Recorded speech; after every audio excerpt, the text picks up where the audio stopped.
Hola criaturitas de la noche, soy yo, ese como en ese host, otra vez más con otro capítulo de Sombrero de Chaplin. El día de hoy no solamente estamos con buen cine, sino también con buen café. Y, como siempre, presento a mi compañero y co-host, también coautor del guión que cambiará nuestras vidas, el señor Luis Alonso Castañeda. ¿Cómo estás? Hola. Muchas gracias. Muchas gracias a los dos por estar aquí, en verdad, ya que el podcast es de ambos. Muy feliz de grabar un nuevo capítulo, sobre todo empezando esta nueva serie, ¿no? Va a ser toda una serie de capítulos que vamos a sacar con esta temática. Es una temática muy especial. Así es algo que nos empila mucho porque creo que es una buena praxis, ¿no? Reflexionar sobre esas cosas. Así que bienvenidos a este nuevo capítulo de Chatarra con Clase. Gracias por decirlo, yo iba a decir basura con clase.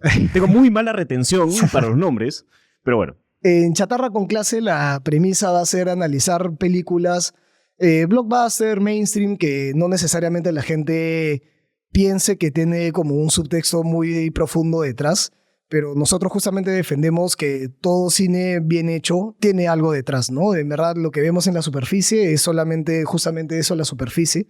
Y a veces, mientras más chatarra es, más difícil es de acceder a todo ese background, justamente por prejuicios que tenemos, ¿no? Pensamos que porque una película tenga malos efectos especiales o porque tenga una narrativa con personajes locazos, quiere decir que no hay un pensamiento detrás, cuando en verdad no tiene nada que ver. Pasa con personajes, pasa con diálogos. En realidad es un conjunto de cosas que vamos a conocer como la estética de una película, ¿no? La estética que abraza una película.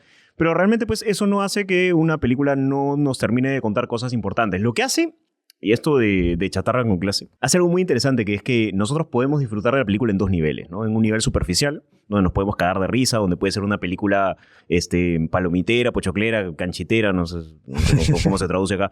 Pero una película pues para ver con amigos, reírte, ¿no? Tomarte algo de repente. Claro, y eso no tiene nada que ver con que tenga un buen mensaje detrás, y creo que no vamos a hablar de esa película en este episodio, pero un gran ejemplo de eso es Superbad, ¿no? Creo que Superbad es una película muy profunda que ha tocado a un montón de gente y que se trata de chibolos emborrachándose y tratando de levantar chicas, ¿no? Sí. Así que, bueno, la dinámica de estos capítulos va a ser que cada uno va a traer como una película para conversar en la mesa, y la idea va a ser como conversarla, ¿no? Y ver qué tanto subtexto podemos sacar de ella. Y creo que para este primer capítulo tenemos material más que suficiente. Así es. Así que, nada, hermano, ¿quién comienza? Yo quiero comenzar, a ver. Bueno, esta es una película muy especial. Está dentro de mi top 5. En algún momento fue top 1, pero por ahí va cambiando porque, bueno, la gente cambia. Y las películas también se leen distinto, ¿no? Acá cito este texto muy memorable y que no es la única forma de leer una película, pero que de alguna manera es algo que recomiendo para ellos que dicen, oye, pero ¿dónde está el rol del espectador en las interpretaciones múltiples de una película? Bueno, te voy a dar la razón por el día de hoy y te voy a decir que leas La muerte del autor, porque La muerte del autor de alguna manera presenta uno de los tantos puntos de vista que hay para leer una película. Entonces, para presentar esta película, que ha sido mi película favorita, ya no lo es, pero está aún así bastante arriba. Qué igual la mencionaste dentro de tus películas favoritas en el capítulo. Siempre la menciono porque lo merece. Es Pesadilla en la calle Elmo, Pesadilla en Elm Street. O también Pesadilla en la calle del infierno, según las locuras del señor que pone los nombres en la distribuidora. O como diría tu tío en la parrillada, la de Freddy. Esa. Así que bueno, podemos comenzar hablando varias cosas de esa película. De hecho, quisiera contar un poquito del trasfondo de cómo llegué yo a esa película, porque el hecho de que esa película me haya causado tanto miedo en su momento fue por un conjunto de factores. Llevé una clase de psicología en el colegio, allá por el año 2005 o 2006, que coincidió con un ciclo de clásicos de películas de terror en Canal 2, en Frecuencia Latina. A mí me enseñaron, semanas antes de esta película, un truco psicológico que les podemos contar de repente, a ver si alguien lo quiere probar. No sé si con la sobreestimulación de estos tiempos funcione todavía, pero sería muy interesante si alguien nos puede dejar en comentarios si le funcionó. Es un truco que mezcla figuras geométricas y números y permite programar tu cerebro para despertarte a la hora que tú quieras. Maña, ¿lo has probado y te ha funcionado? Lo he probado, me ha funcionado y me llevó un bucle de año y medio de despertarme a la misma hora. ¡Wow! Lo cual fue tan aterrador como interesante. Claro. Entonces, en este primer encuentro con un lado que sí me parece interesante de la psicología, que es programar tu propia cabeza para hacer cosas útiles, a mí esta profesora me enseñó a hacer un conteo regresivo donde tú ves los números con los ojos cerrados y ves una figura geométrica, que creo que era un cuadrado, acercarse. Y es esa mezcla entre el conteo de ver los números y la figura geométrica en un estado de relajación total que te lleva a ti al final de ese conteo a decir en voz alta algo, a decir en voz alta, por ejemplo, me quiero levantar a las 3:15 de la mañana y no estar cansado. Y levantarte exactamente a las 3:15 de la mañana, ni un minuto antes ni un minuto después, y sentirte como si hubieses dormido pues 10 horas. Y eso no es brujería, eso es psicología. Es psicología de la interesante, de esas Así que nos es. deberían decir más seguido. Así es. Y bueno, eso ya directamente lo podemos relacionar a la canción de Pesadilla en la calle Elm. Por supuesto que sí. Así es. Bueno, Bueno, entonces, ¿qué pasó? Que estaba este ciclo, ¿no? de películas.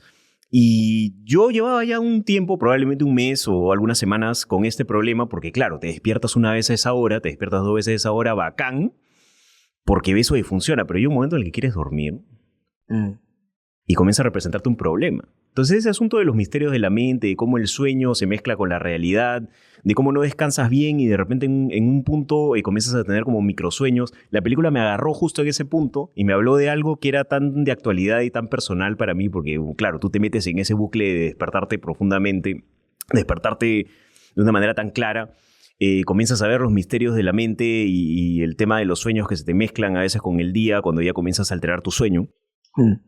Y de alguna manera te das cuenta que la película no es que se esté inventando algo, sino que saca de la realidad. De hecho, esta película está basada en un artículo un poco sensacionalista probablemente, que tiene que ver con inmigrantes que provenían pues de Vietnam, del momento de la guerra, y había un niño, el hijo de una familia, que le encontraron una cafetera o varias cosas con cafeína guardadas abajo de la cama que tenía, porque no quería dormir, porque tenía mucho miedo de lo que pasaba en sus sueños y decía que alguien iba por él. Y esa historia, como punto de origen, termina volcándose en la película y siendo reinterpretada por mi yo de ese momento, y por eso probablemente se me ha quedado tan marcada, ¿no? claro, claro. Y bueno, también me acuerdo que más adelante, bueno, al menos yo lo vi más adelante, tipo en el 2010, me salió en Facebook esa noticia de que mucha gente estaba soñando con el hombre con el mismo rostro, Claro, ¿no? Y que era es como verdad. que un rostro repetido en sueños.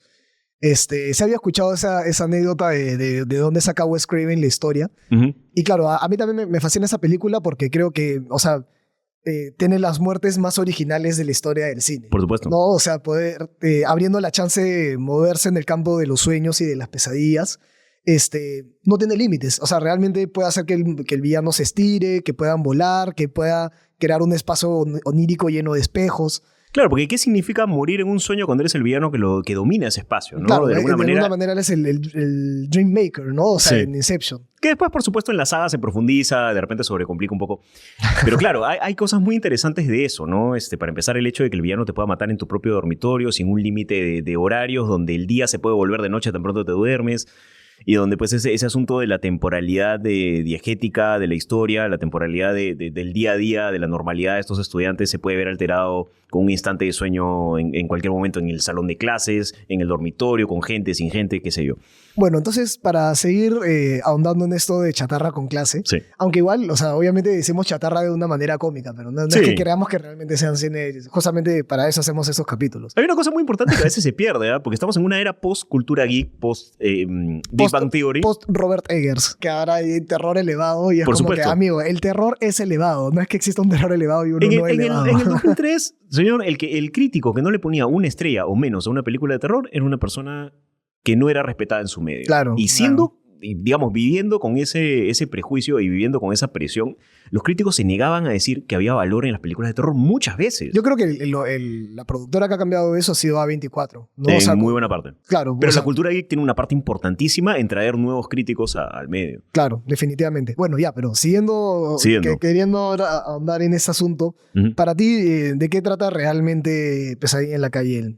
Hay varias cosas. Por un lado está el tema de los padres, ¿no? Originalmente esta película, y esto lo pueden ver en una escena borrada que ha salido a la luz hace poco, es muy interesante porque originalmente la conversación de Nancy con su mamá en el sótano, donde está la pequeña caldera que tienen, donde encuentran el guante, En la que le cuenta Sí. la historia de Frey. Ya. esa historia era un poquito más larga. De hecho, el asunto de los padres es que no le habían dicho a sus hijos que ellos en realidad son la segunda camada, por decir. Todos los amigos de Nancy habían tenido hermanos mayores, todos los hermanos mayores habían fallecido a manos de esta persona. Por eso la venganza que habían ejecutado los padres cuando atacan a este asesino. Y de alguna manera, pues, era el segundo y último intento. Todos estos chicos representaban un segundo intento de padres posiblemente con un pasado bastante más relajado porque encaja justo con la generación hippie. si lo mides más o menos en tiempo. Es muy interesante ese aspecto, ¿no? Que igual después de repente en otro episodio vamos a ahondar más porque hay un trabajo teórico que quiero escribir al respecto, pero digamos, ese es uno de los puntos importantes de la película. Claro. Que eso está, a pesar de que se ha sacado como información dada, pero está en la construcción de personajes de los padres. Sí, o sea, yo cuando la vi por tercera vez, me acuerdo que se me quedó muy, muy grabado en la cabeza esto de niños diciéndole a sus padres que, o sea, presentando señales de abuso, Sí. ¿no? O sea, no pudiendo dormir, diciéndoles, oye, alguien me está acosando en las noches, y los papás, estás hablando huevadas, Sí. ¿no? Y es como, eso suele ocurrir en familias como despreocupadas en las que un niño está siendo abusado, ya sea sexualmente o en el colegio, por un bullying, lo que sea. Sí. Y es como, para mí es como un jalón de orejas. Sí, y por supuesto la madre teniendo que sedarse y el padre abocándose al trabajo porque no pueden hacer frente a esos problemas. Claro. Entonces, bueno, eso está por un lado. Esos dos temas son los dos grandes temas que toca la película, ¿no? Ahora, eso se expande, por supuesto. Hay una especie de precuela, de hecho, que es parte de la serie que no es muy conocida. Hasta hace poco la estuvieron pasando, pero muy de madrugada, como a las 4 de la mañana en Canal 2, que se llama Las pesadillas de Freddy. Y Freddy aparece como presentador, pero sin embargo ahondan un poco en su historia en 2 o 3 episodios, creo que 2. O sea, es un Hitchcock Presents. Exactamente, pero con es una Freddy Krueger. Qué antología. espectacular. Es una antología donde pasan cosas malas a chicos que viven en Elm Street, no necesariamente por intervención de Freddy, pero sí por esta lógica de pesadillas. Ya. Para que sepas, dato curioso, es la primera actuación en pantalla de Brad Pitt. Maña. Bueno, y en sí. la primera es la primera actuación en pantalla de Johnny Depp. Es verdad. Así Sí, es. sí. Y bueno, como expansión de este mundo, te muestra el juicio de Freddy como estos dramas de tribunal. Muy, muy gringo. Pero en parte también, si quieres, un poco melodramático y con una apuesta que también sigue respondiendo a la lógica de sueños y de pesadillas que hay.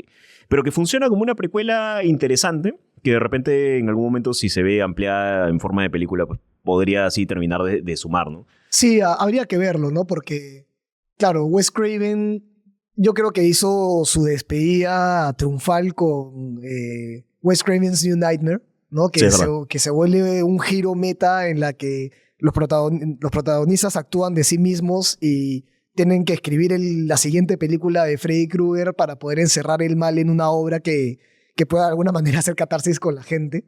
Y ahí sale esta versión dirigida por Michael Bay, ¿no? Que no es la mejor en lo absoluto, pero esa fue la primera que yo vi de Pesadilla en la calle. Él igual me partió. Producida en realidad, ¿no? La de Pesadilla en Elm Street, ¿sabes qué? Es una peli que tenía tantas cosas interesantes en el tráiler. Que en la película también, o sea, yo creo que están, ¿no? O sea, este tema de que se empiezan a drogar con pastillas, Sí. y está todo ese tema de que tengo que ir a la farmacia pero no me quieren vender. O sea, yo creo que amplía un par de cosas interesantes. Yo creo que donde mete la pata es en usar CGI para construir a Freddy. Por supuesto. Pero también, ¿sabes qué cosa es demasiado directa con la que es una metáfora? Porque hay un aspecto, tú puedes hablar de un personaje tan detestable como alguien que comete la serie de crímenes que Freddy comete con niños, pero por supuesto que mientras más lo llevas del lado metafórico y sumado al aspecto de los sueños, mientras más nebuloso es el asunto y más misterioso es el personaje, mientras no lo puedes bajar a hechos concretos, creo que eso le suma al aspecto de peligro del no terminar de comprenderlo, ¿no? Que es algo que después Freddy se vuelve menos interesante conforme las secuelas tratan de explicarlo. Sí, de hecho sí, porque cada vez empiezan a descubrir más el truco para vencerlo, ¿no? Como que Sí. en las primeras tú dices, ya, bueno, el truco era agarrarlo y llevarlo a la realidad, pero de ahí termina la primera película con que en verdad siguen en el sueño y la saga continúa, ¿no? Entonces, concuerdo en que se vuelve menos interesante. Que igual la segunda, a mí me parece de las mejores de la saga. O sea, La personalmente segunda me tiene encantó. la metáfora más valiente que puedas encontrar en una película de la época, probablemente. Es espectacular. Es una película muy gay. Es una película, claro, es más. Acá hay varias cosas que quisiera hablar sobre la segunda, porque la segunda por mucho tiempo fue mi película de pesadilla favorita. Maña, ya. Porque, ¿sabes? Tenía una amiga en el colegio muy, muy fanática que me decía, la segunda película de pesadilla es la mejor. Y yo le decía, sí, tan así. Me decía, sí. Es una película gay, me decía. Claro. Yo le decía, pero en ese momento, yo obviamente con mucha menos capacidad de lectura y que la vi por encima en tele y todo esto, le decía, oye, pero ¿qué tan seguro estás de esto, no? Y ahora obviamente ves las cosas mucho Ahora más ves la obvias, muerte ¿no? en la ducha con el pata de espaldas y cómo le caen las garras y dices, pero hace, amigo, ¿no? hace muchos años yo decía, Claro. yo decía como que, oye, pero ¿qué es esto, no? Como que no terminaba de entender un poco cómo funcionaba la parte metafórica y me decía, pero esto es, no entiendes que esto es una metáfora. Claro, y claro, es decir... Y en la segunda tienes a la chica muriéndose por el protagonista. O sea, Sí. ella babea por el protagonista Sí. y el protagonista, ay, no, me voy con mis amigos. Sí, O sí, sea, sí, siempre tiene una excusa. Siempre Freddy parece para alejarlos. De hecho, la segunda película es súper interesante porque Freddy en realidad lo que hace no es lo que hace en la primera, que es perseguir y buscar una venganza con los padres. No. Este chico se muda por casualidades del destino a la casa de la primera película y de alguna manera Freddy lo ataca a través de sus inseguridades. ¿No? Alejándolo siempre de esta chica. No es que la película sea temáticamente gay, sino que la cantidad de semas que están puestos a lo largo de la película te tiene un subtexto muy claro. De hecho, el guionista de ese entonces aceptó años después que, por supuesto, era una película donde él había querido hablar sobre cómo sentía esta presión por dentro con respecto a mostrarse como era, ¿no? En una época de mucho, mucho prejuicio. Porque yo lo que había escuchado es que la película en verdad era como un poco burlándose y que finalmente fue adoptada por la comunidad gay y medio que le dieron la vuelta. Pero... No, al revés. Tú sabes, pero hubo un chungo porque se dice, y esto se trata en un documental, que se llama algo así como My Nightmare, que es, van a buscar al protagonista de esa película, de la parte 2. Que es gay. Y que además de eso, se había como quedado muy afectado por esta película. ¿Por qué? Porque él dice, yo culpo al guionista de haberme forzado a salir del closet públicamente con esta película. ¿No? Porque dice que se sentía en una época, pues, creo que muchísimo más cerrado, uno tenía que cuidar su imagen, especialmente un actor emergente. Claro, no, o sea, los 80s era... Por supuesto. Era full rock and roll, ¿no? Sí, claro. Y en medio de todo eso, este chico dice como que el guionista me tendió una trampa. Y la película trata sobre él recordando esto, encontrando la paz de alguna manera y confrontando al guionista, porque dice, lo único que yo quiero es que él me acepte en la cara que esto fue así. Él dice que el guionista sabía que él era gay y que de alguna manera presionó para que sea él. Y como que hay algo ahí de información no dada. Y que va por un toque, como casi explotando un poco esta inseguridad que él tenía. Porque no lo tenía como identidad, sino que lo tenía como inseguridad. Funciona muy bien en la película. Sí. O sea, entiendo la intención del guionista de querer explotar eso porque termina funcionando muy bien. Claro, por supuesto, presionar a alguien para que quede exhibido de esa manera...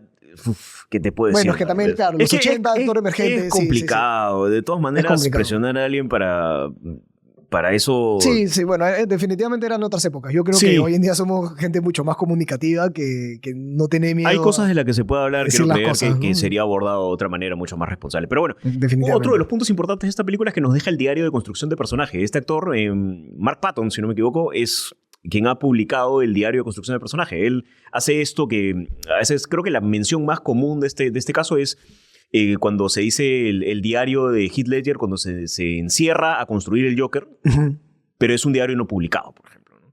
Pero en este caso, Mark Patton tiene el diario de Jesse, que es el personaje, publicado como un libro. Se ve el diario de día a día de la vida de este personaje. Entonces, por decirlo menos, es una peli que explota esto, ¿no? Que Freddy incluso sale del cuerpo de este chico en momentos clave y también el terror de este Freddy se exhibe en un momento muy, muy clave, que es una fiesta de piscina, que como sabrás, siendo adolescente, la fiesta de piscina es un lugar de gileo, y Freddy aparece para romper toda esta dinámica a través de sacar algo que estaba dentro de este chico y que es monstruoso para él. Y que literalmente... hay un momento en el que físicamente Freddy Krueger sale de una chica, y bueno, no voy a decir en qué momento para no spoilear. Es una gran película, por favor, véanla. Por favor, véanla. Así que, bueno, y ahí ya estamos a la mitad del capítulo, así que podemos pasar a la siguiente película. Por supuesto, proceda. Perfecto. Entonces, yo estaba pensando en qué película traer y decidí traer una de mis favoritas de la infancia, que sigue siendo de mis favoritas, que es Spider-Man 1 de Sam Raimi, con música de Danny Elfman, y que, claro, es de las primeras películas que tratan a los superhéroes de una manera más realista y más seria, ¿no? Porque Tim Burton ya lo había hecho antes con sus 2 películas de Batman, tratarlo de una manera seria, pero con todo el histrionismo que tiene Tim Burton, ¿no? Lo chévere de Spider-Man 1 es que nos ubica en un Nueva York que realmente existe, y que inclusive tiene esa secuencia que te mencionaba el otro día de cuando Spider-Man recién está empezando a hacer como sus primeras hazañas como superhéroes y entrevistan a distintos oficios de la ciudad, ¿no? Y vemos a un bombero comentando, un policía comentando, una chica que está rodeada de perritos diciéndote, sí, para mí es un héroe. Y es como que eso le da una cuota de realidad, ¿no? Sí. Que todos los que lo vimos en la época, antes de la era de Marvel, nos voló la cabeza porque es como, oye, no sabía que los superhéroes podían realmente existir. Eso es lo que uno sentía cuando veía la Spider-Man de Sam Raimi. No, y lo que hablábamos el otro día, yo casi me permito la acotación porque es una peli que sufrió censura en el tráiler que mostraba las Torres Gemelas. Claro. Y en que el póster. además es muy probable que esas escenas hayan sido una respuesta justamente a la situación que se vivía en la misma ciudad donde toma lugar la historia, que es Nueva York. Yo creo que definitivamente porque esa secuencia de montaje, si es que les quitas esos planos como documental, entre comillas, sigue funcionando. Claro. Porque seguimos viendo planos de periódicos y planos de Spider-Man capturando malhechores. Y si sacas esos planos de gente comentándole a la cámara, que de hecho son los únicos momentos en los que vemos un personaje hablándole a la cámara. O sea, inclusive rompe medio que la estética de la película, pero lo hace, o sea, como sigue manejando la temática de estamos en Nueva York, Claro. funciona. Pero bueno, yo lo que quería comentar de esa película es algo que me di cuenta hace poco que le estaba viendo por no sé cuánta vez, y es que el subtexto de la película, claro, es como un coming of age, ¿no? Eso se sabe, ¿no? Es una historia de orígenes, pero me parece súper interesante porque, en verdad, a través de Spider-Man, para mí te habla de un niño volviéndose un hombre y le pone la contracara de Norman Osborn, de un hombre en su crisis de los 40. Ah, claro. Y al final el póster que te deja la película es la cara de Spider-Man y de Duende Verde como una dualidad. Bueno, constantemente el personaje de Norman Osborn busca verse reflejado en Peter. Claro, es alguien que busca que Peter sea su hijo. Claro. Y lo vemos cuando él, en la presentación del personaje, junto con Harry, obviamente la volví a ver para este capítulo, vemos que Norman está como muy decepcionado de Harry porque lo han botado de muchas escuelas privadas y esa es la primera escuela pública a la que él va. Y por eso Harry no se quiere bajar del carro. Dice, oye, no quiero ir a una escuela pública en mi Rolls Royce. Claro. Y él le dice, bueno, no es mi culpa que... O sea, tienes que sentirte orgulloso, ¿no? Como que Norman Osborn representa los clásicos valores masculinos de los boomers, ¿no? Es Claro. alguien que ha hecho su fortuna solo, que respete el individualismo y que el orgullo es un valor esencial, ¿no? Entonces, No, dice, donde "Siento orgullo de son quién esas familias eres". donde la sangre pesa, pues, ¿no? Tal cual. Y ahí cuando sale Harry y se olvida la mochila y Norman puta, tiene que ir a llevarle su mochila, conoce a Peter, que hay que hacer el clásico meme de I'm kind of a scientist myself. Sí, sí, sí. Pero de ahí a lo largo de la película le dice, no, tú eres como mi hijo. Y de hecho, la última frase que le dice el Duende Verde a Spider-Man antes de morir es, tú eres como un hijo para mí. Se lo dicen para manipularlo mientras que él va controlando su nave. Claro. Y Spider-Man le dice, no, mi papá se llama Ben Parker. Y ahí salta y bueno, Duende Verde Es un muere. escenón ese. Es un escenón y es bravazo porque, claro, es un niño volviéndose un hombre. Literal, la araña que le pica, la araña radioactiva, es el bichito de la adolescencia. Mm. Cuando Peter Parker cambia de físico el primer día, ¿no? Después de la picadura, se está yendo y la tía May le dice al tío Ben, ¿qué le pasa a este? Y el tío Ben responde, cosas de adolescentes. Sí. Literalmente le dice cosas de adolescentes. Entonces, vemos Creo que, cómo se de forma hecho, esa- las dos primeras adaptaciones de la saga de Spider-Man, la de Andrew Garfield y la de Tobey, tocan bastante este tema de crecer de golpe, ¿no? Sí, porque vive eventos muy traumáticos. Igual yo lo que más le aplaudo a la trilogía de Sam Raimi es lo coherente que es. Porque Sí, te claro. trata los 3 momentos claves de un hombre atravesando sus 20. Sí. Es comenzando la vida adulta, en medio, que no tienes tiempo para nada y tienes que elegir tus responsabilidades. Ujú. Porque la Y primera cuando es... estás de entre 20 y 30 y todas tus amigas y conocidas se casan. Así es. Pero la primera es aceptar Siéntame la dolor, por responsabilidad. favor. La primera es aceptar responsabilidades, la segunda es elegirlas y la tercera es ya logré todo lo que quiero porque vengo 10 años trabajando en esto y soy un crack en todo. Claro. Pero Sí. limitémonos a la primera porque yo creo que las tres tienen mucho que comentar. Entonces, a Peter Parker ya empieza su vida adulta, muere el tío Ben, Ujú. que es su figura paterna. Entonces, esa parte mitológica de todo hombre, de como ser separado de la madre y ser adoptado por la figura paterna para que le enseñe a ser un adulto, Claro. medio que no está. Y el que trata de suplir ese lugar es Norman Osborn. Sí, claro, por supuesto. Que incluso lo lleva a la cena familiar. Lo lleva a ¿No? la cena familiar, él se sienta en la cabecera y los que se sientan a sus costados son Harry y son Peter. Claro. ¿No? Y ahí es cuando Norman se da cuenta de que Peter Parker es Spider-Man por la herida que le hizo, Ujú. por la cicatriz. ¿No? Nuevamente una referencia mitológica a la cicatriz de Ulises. ¡Fua! La red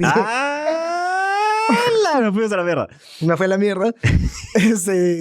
Pero, ¿qué iba a decir? Aquí Ya. llega un momento mítico. Y algo que me pareció muy interesante es, así como existe esa contracara entre Peter Parker y Norman Osborn, ¿no? Sí. De un hombre empezando la adultez y un hombre en su crisis de los 40, porque literal lo despiden y entra en su crisis de los 40. Mañana Sí, es por lo que le supuesto. pasa, todo lo que le pasa a un hombre en plena crisis. Así como funciona esta dualidad entre un hombre comenzando su adultez y un hombre en plena crisis de su masculinidad, Sí. tenemos la contracara de Mary Jane, que no es tan bonita como la de Peter Parker, ¿no? Vemos que Mary Jane tiene un pasado o bueno, en ese momento un presente de violencia. O sea, Claro, por supuesto. Peter Parker la conoce por ser su vecina y conoce lo que ve de ella saliendo del colegio y en el colegio, Sí. y sabe de ella los griteríos de su papá cuando la manda a comprar cerveza, que le llama que es una tonta al igual que su madre. Sí, Es una película con una mirada muy masculina. O sea, sí, sí. no hay ninguna mujer en la película que hable con otra mujer. Todas se relacionan a través de Claro. hombres. Entonces, tener eso en cuenta.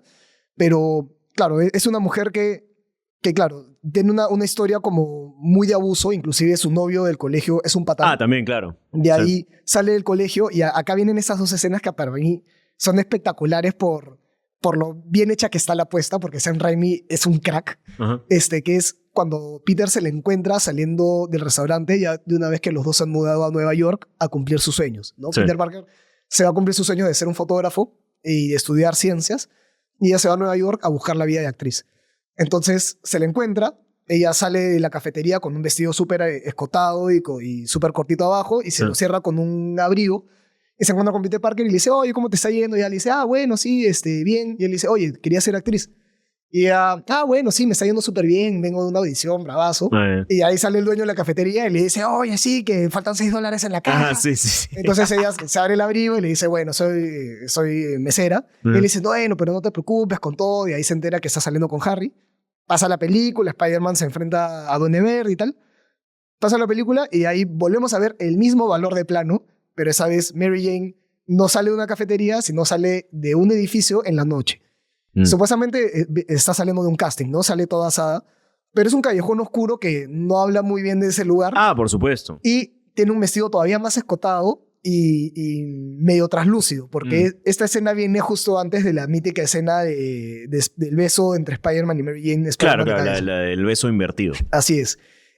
Y vuelve a ocurrir lo mismo. Peter Parker le dice, oye, estaba por el vecindario, sé que tenías un casting. Ella le dice, bueno, sí, me está yendo más o menos. Y nuevamente la tenemos con el mismo abrigo que tenía en la primera. Entonces, vemos cómo Mary Jane, de alguna manera, no logra cumplir sus sueños. Y no digo que sea por culpa del machismo, pero definitivamente está por ahí como rodeándolo, ¿no? O sea, no, claro, definitivamente, pues tú sabrás que mucha cantidad de casting falsos, producciones, tal cual, de sobra. Tal cual. Y de hecho, en la primera escena en la que vemos esto, por ahí que ya estoy sobrepensando las cosas, pero el uniforme que ella tiene es naranja, que es el color de Hooters. O sea, por ahí que lo estoy sobrepensando demasiado. Mira que en esa época la marca era todavía más grande. Claro, Sí. por eso mismo lo digo. A nivel de cultura popular, me refiero. Así es. Y bueno, perdón, es que tengo mucho que hablar de esa película, hermano. Por favor, Cuando quieran me detengo más. dispara. Entonces, ya se encuentra con Peter. Mary Jane se va a este callejón. Peter ve que la siguen unos malhechores. Y esta parte es espectacular porque, claro, Sam Raimi te dice con puro lenguaje físico y audiovisual que la iban a... ¿no? O sea, el último plano que vemos de Claro, ella... a pesar de que la censura de la época, el tipo de película y otras cosas no te lo van a decir. Así es, pero el último plano que vemos antes de que intervenga Spider-Man es ella como mirando a la cámara y 4 hombres saliendo detrás de ella, ¿no? Entonces es como un plano muy sugerente. Viene Spider-Man, que se los mecha a todos sin la máscara. ¿Por qué Peter Parker no se puso la máscara? Obviamente porque quería flexear. Obviamente nunca se le ve porque está oscuro. Por supuesto. Y acá viene una parte que me parece muy interesante que no lo he mencionado en ese análisis, que es una película con un subtexto muy sexual. Pero es una película que, o sea, el tirar telarañas, o sea, cuando él practica tirar su telaraña, la escena es... Es su primera paja. Claro, es su primera paja, porque vemos todo su cuarto lleno de telaraña y viene la tía May y le dice, oye, ¿estás bien? Y él le dice, no pases, estoy desnudo. O sea... Que igual se hace también uno parecido con Andrew Garfield, ¿no?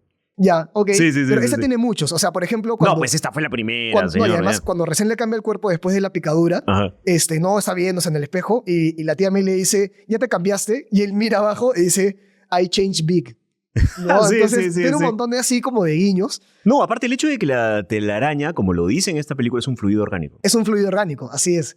Y bueno, regresando a esta escena en la que Spider-Man rescata a Mary Jane de los malhechores, se empieza a mechar a todos y Mary Jane, mientras que lo ve, se moja. O sea, literalmente empieza a llover, se le ven los pezones, se moja. Esa parte es súper sexual. A mí me sorprende que haya quedado tal cual.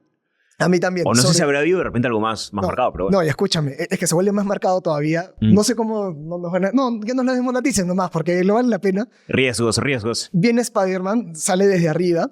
Ella le dice, puedo, ¿no? Para quitarle la máscara y darle el mítico chape. Y él le dice, espera, así como todo tímido. Y ella como que, espera un ratito, le baja la máscara. Y ni bien empieza a bajar la máscara, vemos su cuello lleno de venas. O sea, amigo...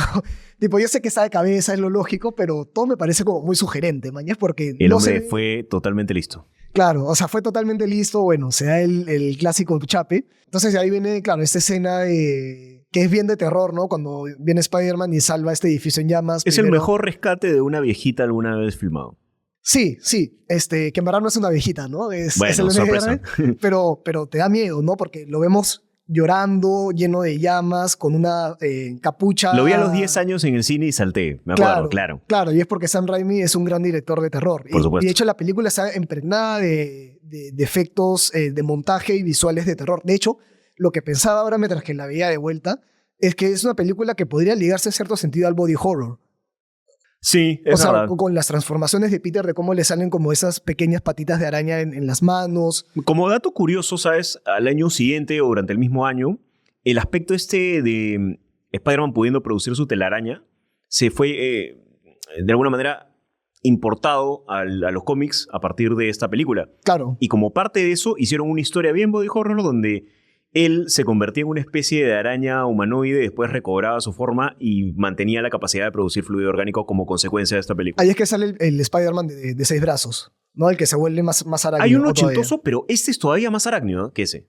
Pero sigue más o menos la idea de esto, pero lo lleva todavía más al terreno del body horror como herencia justamente de lo que dices. De que la película toque justamente estos temas. Sí, siguiendo con el tema del terror, o sea, cuando Peter Parker recién se transforma en Spider-Man, vemos como un solo frame o sea, está Peter Parker en posición de araña en metamorfosis, ¿no? En forma de capullo. Y hay un frame de calavera que como que te lo pone de la nada. Ah, claro, sí. O sea, es muy efectista Sam Raimi en su puesta en escena. Cuestión que Duende Verde lo rapta, pero claro, siguiendo con esta línea de Norman Osborn queriendo ser el padre de Peter, o Duende Verde queriendo ser el padre de Spider-Man, no lo rapta para hacerle daño, sino para convencerlo de que se le una. Y ahí tenemos esa escena en que parecen que los dos estuvieran borrachos, ¿no? Y tipo, él como que se apoya y le conversa, ¿no? Como que le dice, oye, tú has elegido tu camino, pero piénsalo bien, ¿no? Como que el mío es más chévere. Y me he salteado una escena que para mí es de las mejores de las películas, que es la primera en la que... es la primera en la que Norman logra ver al Duende Verde representado en el espejo. Porque él primero escucha voces, ¿no? Sí. Porque uno de los efectos secundarios de la pócima que se toma, de la sustancia que se toma, literal la sustancia, es le hace escuchar, es la demencia. Ellos le dicen, no, lo probamos en no sé cuántas ratas y una de ellas presentó demencia. Entonces ya sabemos de dónde es que viene la locura de Norman Osborn. Y es esta escena con el espejo que tiene Willem Dafoe. Que, amigos, Willem Dafoe, película que toca, película que le sube 3 puntos. Nosferatu. Bueno, Nosferatu me falta verla, pero ya ahí nos estamos adelantando. Créeme que es uno de los puntos altos, ¿eh? Es que Willem Dafoe siempre va a ser uno de los puntos altos de la película. En Beetlejuice no incide en lo absoluto en la trama principal. Podría para que te hagas una idea, y no sé si habrá estrenado para cuando saquemos esto, probablemente sí vayan a verla. Lo que hace en esta película es como lo de Beetlejuice, a ese nivel, pero incidiendo más en la historia. Claro. Y te diría que hasta siendo más divertido. Es que, maña. O sea, porque en Beetlejuice, lo único que lo justifica es que es Willem Dafoe y te matas de risa. Sí. O sea, keep it real. Pero bueno, quería resaltar esa escena porque, o sea, Sam Raimi es muy cuidadoso de en qué momento hacer los cortes y en qué momento pasar a presentarte el Willem Dafoe del espejo y el Willem Dafoe de la vida real. Y crea una escena de una conversación súper manipuladora con un solo actor. Sí. O sea, y Willem Dafoe tiene la maestría actoral de que el Duende Verde, ¿no? Como su reflejo en el espejo, le dice como sus últimas palabras y en el mismo plano se da la vuelta, cambia de gesto y se vuelve Norman Osborn aterrado por esta esencia maligna que lo atormenta. Es un monólogo tramposo pero hermoso. Sí, tal cual, es espectacular. Entonces, bueno, regresando, el Duende Verde se entera que Peter Parker es Spider-Man, entonces ahí es que viene el otro meme. Es muy, muy memeable esta película, ¿no? Demasiado. Viene el otro meme que la tía media está rezando, y viene el Duende Verde y rompe su casa y le dice, finish the sentence, ¿no? Y líbranos del mal. Y ahí, bueno, va Mary Jane. Bueno, espera, y hay otra escena que es justo en la que No, me estoy enredando mucho, pero bueno, gente, estoy botando mucha información acá. Estamos tratando de disecar la película. Sí. Pero es la escena de Thanksgiving, ¿no? Que es cuando se junta Harry con su papá, Peter Parker con la tía May y Mary Jane, Ya. porque Harry, o sea, el hijo del Duende Verde, quiere presentarle a su padre a su flaca tan misteriosa de la que tanto le ha hablado, ¿no? Él dice, oye, ¿nunca me la quieres presentar? Y él organiza toda esa escena para presentársela. Y vemos que cuando se la presenta, Norman Osborn la ve con una mirada como muy lujuriosa. O sea, claro, es verdad. él reconoce que es una mujer no de alta gama, recontra entre comillas. O sea, lo digo totalmente citando cómo pensaría un hombre boomer de clase acomodada así. Que busca una esposa trofeo o una pareja trofeo, si quieres. Es que lo peor es que cuando se está yendo, él le dice, oye, Harry le dice, yo he organizado toda esta cena para presentártela y ahora te vas. Porque él se va apurado. Tengo un porque datazo de descubre, esto. Tengo un datazo épico de esto, pero por favor, termina. él se está yendo porque acaba de descubrir que Peter Parker es Spider-Man, entonces se va todo apresurado y Harry le dice, oye, yo he organizado todo eso para presentártela, y él le dice, oye, es una chica que no vale la pena, haz lo que tengas que hacer rápido y deshazte de ella. O sea, es una basura Norman Osborn, Sí, claro. tanto Norman como el Duende Verde, ¿no? Ujú. Y vemos que Harry en ningún momento lo juzga. O sea, él Claro. dice, es mi papá es lo mejor y por lo tanto, lo que él me ha dicho está bien. Lo interesante del lado de la actuación del personaje de Harry es que él reconoce las cosas malas de su padre, sin embargo, no puede alzar la voz en contra de él. Y eso está muy bien llevado desde la gestualidad y la parte física. Y que de hecho lo perdona, ¿no? De ahí Sí. él va y le dice, oye, ahora Mary Jane parece que quiere estar con Peter, eres con tu mejor amigo, no te preocupes, yo te voy a ayudar a que puedas superar eso, y lo abraza. Y vemos el abrazo de Harry como por primera vez en toda la película recibiendo amor de su padre. Claro. Pero es un amor manipulador, porque es porque le acaba de dar la clave que necesitaba, que es, ¿qué cosa le importa a Spider-Man, alias Peter Parker? Mary Jane. No, y lo cruel es que nosotros sabemos que estamos tratando con una persona que no está en dominio de la lectura del exterior, porque es una persona que ya está, a través de sustancias, inducido en demencia. Claro. Eso también es súper doloroso. Claro, pero lo loco de esa escena es que él ahí está actuando como Norman, no como el Duende Verde. Porque Claro. es chévere la dualidad que te marca de cuándo es el Duende Verde y cuándo es Norman, que en la última escena ya es cuando se cruzan ambas personalidades del Duende Verde. O sea, antes de que fallezca el Duende Verde por su propia mano, ¿no? Que él llama Sí. a su nave, él empieza a hablarle como Norman Bates y le dice, oye, tienes que salvarme porque escucho estas voces y tal cosa. ¿Contra Norman Bates? ¿Ah? Norman Bates, Norman Osborn. Bueno, dicho sea de paso, Sí. no es por la hueá. O sea, No es por las la huevas, hueá. completamente. Eh, Mientras que él le está hablando como Norman Osborn, sí. pidiéndole ayuda, le dice, yo jamás te haría daño. Es el Duende Verde el que está haciendo esto a través de mí. Mientras que hace esto, su mano se mueve hacia sus controles para direccionar su máquina hacia él. Entonces es chévere ver cómo al final estas dos personalidades que están súper marcadas, al final medio que se cruzan y se vuelven el mismo personaje. Sí, Porque sí. además se quita la máscara. Y lo mismo pasa con Spider-Man. Ah, Al claro, ser- termina con la máscara más de rota la y es mitad de la máscara Spider-Man, rota. mitad Peter. Y lo último que voy a decir antes de pedirte que tienes este dato es que ambos sufren los mismos procesos de transformación contiguamente. O sea, Mm. a Spider-Man lo pica la araña, a Norman le quitan los fondos de su empresa. Peter se transforma en Spider-Man, Norman Osborn se transforma en el Duende Verde. O sea, siempre tienen como procesos paralelos. Sí, muy, muy interesante. Tengo dos datos ahí puntuales. Ya. Uno tiene que ver con el asunto del estreno en sociedad del nuevo Norman Osborn. Es Norman Osborn metido ya en su crisis de los 40, Ya. que es con carro nuevo, traje nuevo y en un desfile donde destruye y hace caer íconos de la cultura popular como exigiendo un lugar para sí mismo. Así es. Que eso es como tu vecino de 40 años que acaba de pasar un divorcio y que agarra y saca su carro a pasear y te hace una huella de puta madre. El equivalente público nivel Nueva York empresario. Eso por un lado. Y segundo punto es la herencia del personaje de Mary Jane, que en realidad en la historia original, con caída incluida, es la muerte de Gwen Stacy. Ya. ¿No? Que era el gran amor original de Peter Parker. O sea, la escena del puente, dices. Cuando La hace escena del elegir- puente, claro, Gwen Stacy muere de esa manera a mano del Duende Verde después de un secuestro, Mm, donde incluso se especula en el cómic de una manera muy macabra de que la podría haber matado antes y que en realidad le haya tirado el cadáver y que haya jugado incluso con esa esperanza de Spider-Man ya a otro nivel, ¿no? ya. Y que además eso se continúa con el cómic más polémico del Hombre Araña, que es Pecados del Pasado o Sins of the Past en su título original, en donde se habla de que Gwen Stacy le estaba sacando la vuelta a Peter Parker con Norman Osborn.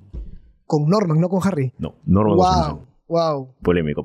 O sea, Dejamos lo mejor para el final, ¿ah? Así es, así es. Es una basura. Es una Sí. basura. Pero, en fin, creo que tenemos mucho que hablar de esta película, de Pesadilla en la calle Elm, y la idea con esta serie de capítulos de Chatarra con Clase es como seguir desentrañando mensajes más profundos de las películas que amamos y que no necesariamente están en un podio de películas dirigidas por Robert Eggers.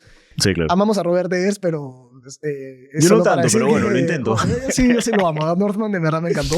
Pero, en fin, estamos muy felices de empezar con esta nueva saga dentro de este podcast. Es verdad. Importante, si nos quieren rebatir algún argumento, escriban. Si nos quieren recomendar alguna película que creen que entra en la categoría de Chatarra con Clase, por favor, tírenla en los comentarios y haremos lo posible para verla y darles razón o discutirles. Así es. Y en esa misma línea, si es que les gustó este capítulo, si les ha gustado lo que han escuchado, no se olviden de darnos like, de darle compartir a este video, pásenlo con amigos a los que también les gusten esas películas. Y envíennos sus teorías conspiranoicas. Por favor. Que es conspiranoia, pero con argumentos, claro. ¿no? Y porque al final no nos estamos inventando nada que no esté en la pantalla, en el sonido o en los cortes. O si no, son cosas que por más que no estén planeadas, surgen en el contacto de la película con la cultura popular. Así es, y con el público, ¿no? Porque una película se transforma de una vez que ella se enfrenta a un público. Y nada, no se olviden de suscribirse a este canal para recibir todos los nuevos capítulos que vayamos lanzando y hasta una próxima ocasión. Esto fue El Sombrero de Chaplin. Chao.